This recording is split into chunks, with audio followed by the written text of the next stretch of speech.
Imagine your home is surrounded by, well, a 360-degree chessboard. Hmm. You look out the front window and there's a high-stakes game happening. Right, and you look out the back door and there's another one. Exactly. And the stakes aren't just, your property line. The stakes are your absolute survival.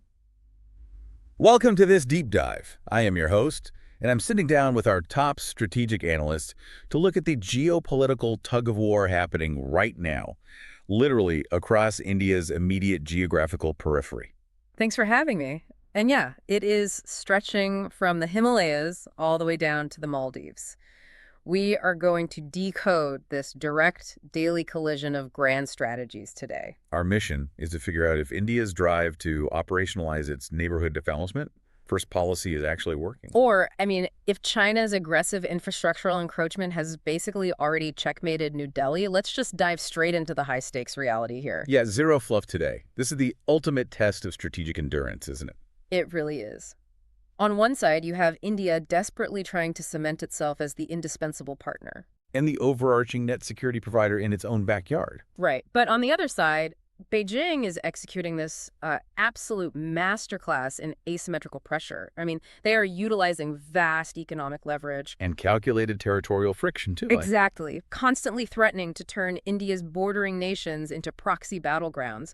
There is no such thing as a generic buffer zone anymore. No, not at all. Every single neighbor is an active theater of operations. And to understand the sheer anxiety driving India's posture, we have to start with geography. Geography always dictates destiny. Right. And India's destiny is tethered to this severe anatomical vulnerability in the east, the Siliguri corridor. Ah, the chicken's neck. Yeah, the chicken's neck. For anyone tracking this space, this is an impossibly narrow strip of land. It's barely 20 kilometers wide in certain sectors. Which is terrifying from a defense standpoint. Completely. Yeah. It connects mainland India to its entire northeastern region. It is a logistical nightmare. If an adversary severs the Siliguri corridor, you don't just lose territory. No, you geographically isolate millions of citizens. And massive military deployments in the northeast.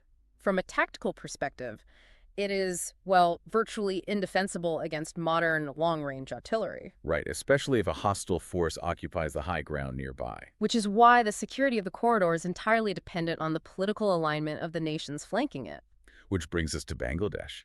That puts Bangladesh dead center in New Delhi's threat matrix. Dead center. Because Bangladesh geographically flanks the southern edge of the corridor. And with the severe political volatility we're analyzing right now in 2026, following the shift to an interim government led by Mahmoud Yunus. Yeah, that flank is suddenly looking highly unstable. A hostile or even just a chaotic Dhaka puts the chicken's neck in a vice. It forces India into an immediate reactive recalibration.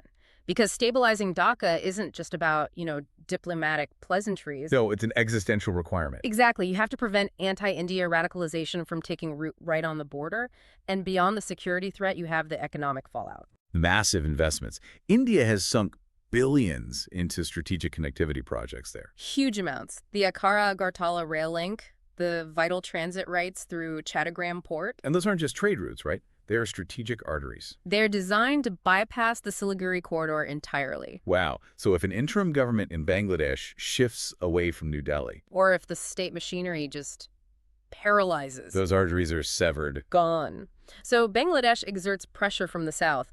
But if we, move our eyes north, we hit the Himalayan buffer states. Right. Bhutan and Nepal, they sit geographically right on top of this vulnerability. But they represent two completely different strategic realities. Let's start with Bhutan, because Bhutan is really the anchor. Without question. Bhutan's alignment with New Delhi is the bedrock of India's Himalayan defense. The definitive proof of concept here was the Doklam standoff, right? Yes. India risked a massive prolonged military escalation with the PLA, specifically to defend Bhutanese territory. Because defending Doklam was, synonymous with defending the chicken's neck. Precisely. If the PLA had established a permanent vanguard on that plateau, they would have achieved a direct, dominant line of sight straight down into the Siliguri corridor. It would have been a tactical checkmate. Exactly, the mechanism at play. That is why New Delhi monitors Bhutan's ongoing boundary negotiations with Beijing with such intense scrutiny. Because any territorial concession Bhutan makes to China could inadvertently hand the PLA the keys to the corridor. Yep, it's a high-wire act. But I'm looking at the map, And Nepal feels like this massive strategic paradox. Oh, absolutely. They're right next door to Bhutan, nestled in the same mountain range. We have the 1950 Treaty of Peace and Friendship. We have open borders, mutual national treatment. And a massive tradition of Gurkha recruitment into the Indian Armed Forces. Yet, Kathmandu constantly flirts with Beijing. They do. If the historical and military integration is that deep, why is Nepal such a tightrope walk? Because history is constantly being weaponized by cartography. Weaponized cartography. I like that phrasing. It's true, though. The deep cultural integration you mention is actively undermined by highly politicized recurring border disputes. Specifically, the Kalapani, Lipulekh, and Limpiadhura triad. Exactly. It's China's wedge strategy in action. How does that play out on the ground? Well, whenever those territorial disputes flare up, it triggers a surge of domestic anti-India nationalism in Nepal. And Beijing is just waiting in the wings. Beijing's diplomatic corps in Kathmandu is incredibly adept at exploiting that friction. They step into the vacuum of goodwill, Offering infrastructure projects, political backing. systematically prying Nepal away from India's sphere of influence, using India's own border disputes as the lever. It's brilliant and terrifying. So that defensive crouch in the Himalayas and the volatility in Bangladesh is exactly what forces India to look further east. Right. If the Siliguri corridor is choked, India desperately needs an alternative bypass valve. Which makes Myanmar the absolute linchpin of the Act East policy. It is the only physical land gateway to Southeast Asia. But currently, the gateway is actively burning. Yeah, the post-coup civil war in Myanmar hasn't just destabilized the country. It has created a security vacuum of terrifying proportions along a 1,643-kilometer porous border. I mean, when state authority collapses, the jungle just becomes a haven. Fully. Insurgent groups operating in Indian states like Manipur and Nagaland are fully exploiting this. They're establishing cross-border camps with absolute impunity. Because the Myanmar military is too stretched fighting a civil war to police its own periphery. And this brings all those grand infrastructure plans to a grinding halt, doesn't it? Total halt. You can't operationalize the Caledon multimodal transport project or the trilateral highway in an active war zone. I mean, think about the logistics. You're trying to build a complex logistics chain, moving cargo by sea from Kolkata to Sitwe Port. And then inland by river and road into Mizoram. Well, the terrain around it is actively contested by armed militias. The infrastructure paralysis is absolute, and it forced New Delhi into a drastic security escalation in July 2026. Right. They announced the total suspension of the Free Movement Regime, the FMR, and massively accelerated the deployment of smart fencing along the Indo-Myanmar border. Which is a huge shift. I want to pause on this because it's a profound contradiction in strategic logic, right? The FMR recognized deep ethnic and familial ties, allowing tribal populations to cross without visas. It was the human element of Act East. Exactly. But by suspending the FMR and building this state-of-the-art digital wall, India's prioritizing internal security over external diplomacy. You cannot act as the grand gateway to Southeast Asia if you are physically and digitally walling off your own linchpin. It's a tacit admission that the Act East corridor is currently a massive threat vector. It is the ultimate strategic paradox. You desperately need the geography for economic integration, but the geopolitical reality forces you to barricade it for sovereign survival. The spillover effect of Myanmar's civil war left India with zero alternative. None. But if you think the land borders are complex, that paralysis on land is exactly what is driving the hyper-aggressive maneuvering at sea. The Indian Ocean region. The true maritime chessboard. If the land borders are choked by geography and civil war, the ocean is India's only remaining strategic breathing room. So let's look at Sri Lanka, because it functions as the definitive autopsy of Beijing's strategy. Sri Lanka is the textbook crystallization of checkbook diplomacy. The mechanism here is brilliant in its predatory nature, isn't it? Highly predatory. China extended massive, opaque infrastructure loans to Colombo for projects that had highly questionable economic viability. Like bridges to nowhere. Exactly. And when the Sri Lankan economy eventually cratered, the debt trap snapped shut. Because they couldn't service the loan. Right, leading to a debt-to-equity swap. The result: Beijing secured a 99-year lease on the Hambantota port. Which hands a strategic rival a deep-water foothold right off the southern tip of the Indian Peninsula. But you know, India didn't just passively observe this collapse. No, they didn't. During Sri Lanka's economic freefall, India executed a massive $4 billion multi-pronged assistance package. They essentially flooded the zone with currency swaps, food, and fuel credit lines. They acted as the definitive first responder. And we have to be clear here, this was not driven by pure altruism. Oh, not at all. It was a calculated, highly aggressive strategic move to prevent total state collapse, which Beijing would have further exploited. And to reassert New Delhi's role as the indispensable partner in the region. Exactly. And a bit further west, you have the Maldives. A tiny archipelagic state that punches wildly above its weight class because of where it sits on the map. It sits perfectly astride the most vital sea lanes of communication in the Indian Ocean. An astronomical percentage of global energy supplies and commercial trade sails right past its atolls. For the Indian Navy, the Maldives is the ultimate maritime sentinel. But the domestic politics in Mail are, frankly, a pendulum. We see these highly mobilized India out campaigns flare up, demanding the removal of Indian military personnel. Yet, India always seems to weather the political storm. Why is that? Because you can't argue with geography. When a crisis hits, whether it's a tsunami, a piracy threat, or a localized water shortage. Indian assets are the only ones capable of deploying in a matter of hours. Right. They make themselves politically indispensable through sheer operational speed. And that operational tempo hit a fever pitch in July 2026. The Indian Navy drastically escalated its footprint. We aren't talking about friendly diplomatic port calls anymore. No, they are actively deploying P-8I Poseidon Maritime Patrol aircraft and autonomous underwater vehicles. The P-8I is arguably the most advanced submarine hunter in the world. They drop sonobuoys, use magnetic anomaly detectors.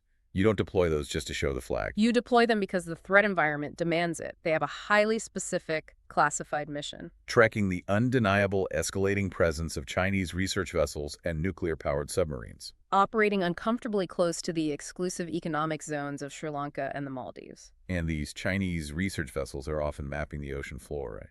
Charting thermoclines for their submarines to hide in. It is a daily, high-stakes game of high-tech cat and mouse beneath the surface of the Indian Ocean. Which means coastal radar is no longer enough. India is essentially being forced to play an incredibly expensive game of underwater zone defense. That's massively expensive. And that brings us to the core of this deep dive. The deep debate. All these theater-level movements, the civil wars on the eastern flank, the debt traps in the south, the nuclear submarines in the ocean force, a massive strategic reckoning. We really have to debate the philosophies driving this. Because the economic costs of India's posture are astronomical, and we have to weigh that against the military benefits. The first major fault line in this debate is democratic values versus strategic pragmatism. Okay, I'm going to take a hard stance here and argue the side of values. All right, let's hear it. India's greatest geopolitical asset has always been its soft power as the world's largest democracy. So, when New Delhi pragmatically engages with a military junta in Myanmar, or entertains undemocratic power brokers in Dhaka just to block Beijing, it destroys that moral high ground. But doesn't the diplomatic damage... Let me finish this thought. Doesn't the diplomatic damage of backing dictators cost us more globally than dealing with a porous border? Look, if you are sitting in a university seminar room, yes. If you are sitting in the defense ministry, absolutely not. Harsh, but go on. The strategic establishment operates on the principle that sovereign survival dictates pragmatism. If you take the moral high ground and sanction the Myanmar junta, you leave a massive vacuum. And Beijing fills it. Immediately. Beijing does not care about human rights records. They will immediately step in, offer unconditioned funding, and suddenly your 1,600-kilometer border is controlled by a proxy heavily aligned with your greatest rival. So the military benefit outweighs the moral cost. Vastly. You cannot eat soft power when an adversary is massing on your border. Keeping these regimes neutral, or at least engaged with New Delhi, is non-negotiable. It's a bitter pill. But that pragmatism feeds directly into our second debate point, the Big Brother syndrome. Yes, the economic reality. We talked about India dispensing $4 billion in aid to Sri Lanka. But overwhelming economic gravity breeds a very specific kind of resentment. It does. When a country that massive builds your ports and bails out your economy, the local population inevitably feels like a vassal state. It looks like neocolonialism. It induces huge anxiety. How does India manage this neighborhood without triggering immense anxieties about micromanagement? It requires a psychological tightrope act that, honestly, India struggles with. India's overwhelming demographic, military, and economic size naturally induces claustrophobia in its smaller neighbors. You can't help being big. Right. Executing the neighborhood first policy means India has to constantly shift the narrative from "we are saving you" to "we are facilitating mutual prosperity." But when New Delhi holds all the financial cards, the power dynamic is inherently unequal. And China's diplomatic corps is brilliant at exploiting that anxiety, constantly whispering to these capitals that India's true goal is sovereign subjugation. Which brings us to the final and perhaps most critical debate for the maritime theater, the clash of naval strategies. The string of pearls versus the necklace of diamonds. For context, the string of pearls is Beijing's long-term strategy of building a network of dual-use commercial and military bases across the Indian Ocean. Places like Hambantota in Sri Lanka, Gwadar in Pakistan, and Djibouti in Africa. It is a systematic maritime encirclement of India. And India's countermaneuver is the necklace of diamonds, which focuses on securing coastal radar chains, expanding base access in the Andaman and Nicobar Islands. And signing logistics exchange agreements with allies like France and the U.S. But I have a major challenge to this. Look at the asymmetry. China is churning out warships and submarines at a terrifying industrialized rate. The shipbuilding gap is massive. A coastal radar chain might tell you a Chinese nuclear submarine is loitering off your coast, but a radar beam doesn't sink a sub. Fair point. Is the necklace of diamonds just a budget-friendly illusion of security against a fully blue water capable Chinese Navy? That is the multi-billion-dollar question driving Indian defense procurement today. Critics argue exactly what you just said. It falls severely short. Because of the economic asymmetry. Yes, the economic asymmetry is real. India simply cannot match China's shipbuilding tonnage hull for hull. The defense budget won't sustain it without risking imperial overstretch. So what's the counter-argument? However, the strategists defending the necklace of diamonds point to one ultimate trump card: geography. Ah, the home field advantage. Exactly. The Indian Navy is operating in its own backyard. They possess profound domain awareness. Infinitely shorter supply line. And absolute air cover from the mainland. If China wants to project power into the Indian Ocean, their supply lines are stretched thousands of miles through hostile, narrow maritime choke points. Like the Malacca Strait. So, the argument is that a smaller, highly lethal Indian footprint, armed with P-8Is and AUVs, is a sufficient deterrent because Beijing knows a prolonged naval conflict in the Indian Ocean is logistically suicidal. But relying on that home field advantage requires absolute, flawless execution.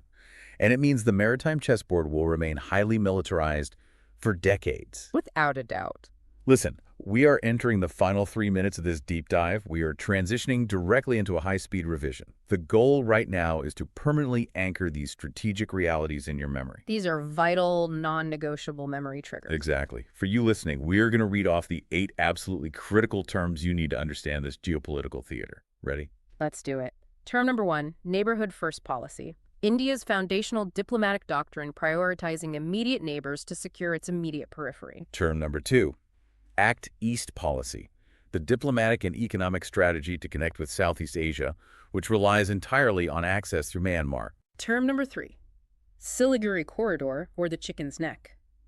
The severe geographical vulnerability, barely 20 kilometers wide, connecting mainland India to its northeastern states. Term number 4, Keladan Multimodal Project, crucial infrastructure linking Kolkata to Sitwe Port in Myanmar, and onwards to Mizoram, currently paralyzed by civil war. Term number 5, Free Movement Regime, the FMR. The suspended agreement that once allowed tribal populations to cross the Indo-Myanmar border without visas, now replaced by smart fencing. Term number 6, Net Security Provider. India's self-designated role as the primary guarantor of maritime security, disaster relief, and operational supremacy in the Indian Ocean region. Term number 7, Checkbook Diplomacy. China's predatory strategy of using massive, opaque financial loans to gain strategic leverage and territory over smaller states. And finally, term number 8, Kalakanali Pulek, the primary cartographic and territorial dispute flashpoints actively destabilizing the relationship between India and Nepal. Lock those 8 anchors in your mind. If you understand those terms, you understand the architecture of this entire conflict. It's the blueprint. But I want to leave you with one final provocative thought to mull over long after this finishes. What's that? We've spent this entire time analyzing how India maneuvers around China, military juntas, and geopolitical debt traps. But there is a silent variable we haven't even touched: climate change. Oh, wow. Over the next 20 years, Rising sea levels threaten to swallow significant portions of the Maldives, and Bangladesh is staring down the barrel of massive, unprecedented climate migration. So the real question isn't just how India plays the game. How does India's geopolitical strategy survive when the 360-degree chessboard itself is physically sinking? You don't become a master of the seas by sailing in calm waters. Keep your eyes on the board.